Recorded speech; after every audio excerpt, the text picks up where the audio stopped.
Big pass Tamil season 9 பாரு வச்சு செஞ்சிருச்சு ரம்யாவை. விக்ரம் வச்சு செதுக்கிட்டான். ஹவுஸ்மேட்ஸ் எல்லாருமே ரம்யா குத்திட்டாங்க. ஒஸ்ட் பர்ஃபார்மர் வந்து ரம்யா. லைக் பண்ணிட்டு வீடியோ பாருங்கள், கண்டிப்பாக சப்ஸ்கிரைப் பண்ணிட்டு வீடியோ பாருங்கள் ஃப்ரெண்ட்ஸ். இது என்னென்னா, ஒரு ஆள் வந்து இந்த வீட்டில் இந்த வாரத்தில் சரியாக பங்கெடுத்து கொள்ளாதவர்கள் யார் அப்படின்னு கேட்குறாரு. முடிவு பண்ணி சொல்லுங்கன்ட்டாங்க. வினோத் வந்து அதான் சும்மாவே ஒரு கடுப்பில் இருக்கார் ஆதிரை மேலே. ஆதிரை அப்படின்ட்டாரு. அமித்தும் ஆதிரை கடுப்பு. என்ன நீ சரியாக தீர்ப்பு கொடுக்கல, இது பண்ணல அது பண்ணலன்னு சொன்னோன்னே கடுப்பாயிட்டார். சொல்லிட்டாரு வேல்யூஸே இல்லை அவங்கள்ட்ட. அவங்க என்னென்னா டாஸ்க்கு புரிஞ்சிக்கவே இல்லைங்க. அந்த டாஸ்க்கை புரிஞ்சிக்கவே இல்லை. டாஸ்க் என்னன்னே தெரியலனா அப்புறம் எப்படி ஆட முடியும் அப்படிங்கிற மாதிரி போட்டு குத்திட்டார் ஆதிரியை. ஆதிரி யாரை சொல்கிறாங்கன்னா சாண்ட்ரா. திவ்யா அவங்களாம் ஒரே க்ளோஸ் பாருங்கள். அப்போ உடனே சாண்ட்ராவை டார்கெட் பண்ணுறாங்க. வியானாவும் சாண்ட்ரா. இப்போ சாண்ட்ரா உள்ளே அனுப்பிடலான்னு பார்த்துருக்காங்க அழகாக பிளான் பண்ணி. திவ்யாவும் சாண்ட்ராவை குத்திருக்கு பாருங்கள்.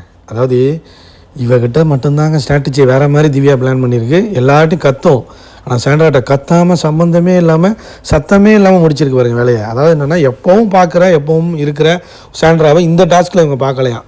யார்? திவ்யா. நல்லா பண்ணுறமா நீ. ஒரு எம்ஜே வந்து ரம்யா முடிவு பண்ணிட்டாங்க.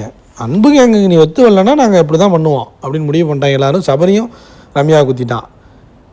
விக்ரமும் குத்திட்டான் ரம்யாவை. விக்ரம் தான் வச்சு செஞ்சான். என்ன செஞ்சிட்டான்னா, அவங்களுக்கு இன்ட்ரெஸ்டே இல்லைங்க. அனுப்பி விட்ருங்க வீட்டுக்கு. வேஸ்ட்டு. எதுக்கு இங்கே இருக்குன்னு தெரியாமல் இருந்துக்கிட்டு இருக்கு. ஒரு நான் இன்ட்ரெஸ்டடாக இந்த வீட்டில் இருக்காங்க. அவங்க இருந்தாங்க இந்த வாரத்தில். ஏதோ போய் ஏதோ பண்ணுறோம், சரி எப்படா வீட்டுக்கு அனுப்புவீங்க, 70 நாள் ஆக போகுது, 70 நாளாச்சும் வீட்டுக்கு அனுப்பிவிடுங்க, ஓரளவு நல்லா சம்பாரிச்சிட்டேன்னா சம்பளத்தை கொடுத்து எனக்கு அனுப்பிவிடுங்க, அடுத்து விஜய் டிவி ப்ராடக்டை மாற்றி விடுங்க, டான்ஸிங்ஸ் ஆடி பொழைச்சிக்கிறேன், என்ன போட்டு இப்படி டார்ச்சர் பண்ணாதீங்கடா அப்படிங்கிற மாதிரி ஒரு மனநிலைக்கு வந்துருச்சு. போன வாரமே வச்சு அடியில் விஜய் சேதுபதியே அந்த மனநிலையில் தான் இருக்குது. ஆக்சுவலாக பார்த்தீங்கன்னா ரம்யா சுபிக்ஷாவும் ரம்யாவை இந்த வாரம்லாம் ஏனோ தானோன்னு அவங்க பாட்டுக்கு இருக்காங்க, போகிறாங்க, வர்றாங்க, சாப்பிட்றாங்க. டாஸ்க்குங்கிற பேரில் ஏனோ தானமாக இருந்த மாதிரி இருந்துச்சு அப்படிங்கிற மாதிரி போட்டு குத்திட்டாங்க. அடுத்து பாரு. நானும் ரம்யாவை தான் சொல்லுவேன். என்னென்ன போன வாரம் பார்த்தீங்களா, இந்த வாரம் ஆரம்பிக்கும் போதே டோர்லாம் ஓப்பன் பண்ணி வச்சு வெளியில் போங்கன்னு சொன்ன பிறகும் நான் இப்படி தான் இருப்பேன், ஏனோ தானம் தான் ஆடுவேன், நான் இன்ட்ரெஸ்டடாக தான் இருப்பேன் அப்படின்னா எப்படிங்க ஏற்றுக்க முடியும்? அப்படி மாதிரி கேட்டோன்னே கடுப்பாயிருச்சு. ரம்யாவை தான் ஏதாவது சொல்லிட்டா உடனே கடுப்பாயிருமே. ரம்யா டோரை ஓப்பன் பண்ணதை சொல்லாமல் ஒஸ்ட்டுன்னு சொல்லி நான் ஒத்துக்கிறேன். கேவலமாக பண்ணாத பாரு. அது எதுக்கு சொல்கிற நீ?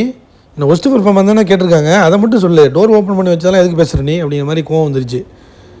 ரம்யாவுக்கு கோவம் வந்துருச்சா? திரும்பவும் யார் பேசினாலும் கோவம் வந்துடுது. விஜய் சேதுபதி சொன்னாலும் குறைய சொன்னாலும் கோவம் வந்துடுது. என்ன சொல்கிறதுன்னு தெரிலங்க. அப்புறமா தூக்கி கொண்டு ஜெயிலில் அடைச்சிட்டாங்க. பார்ப்போம். இந்த வாரம் பாயாசம் ரம்யாவுக்கு தான் நினைக்கிறேன். லைக் பண்ணுங்கள், ஷேர் பண்ணுங்கள், கமெண்ட் பண்ணுங்கள்.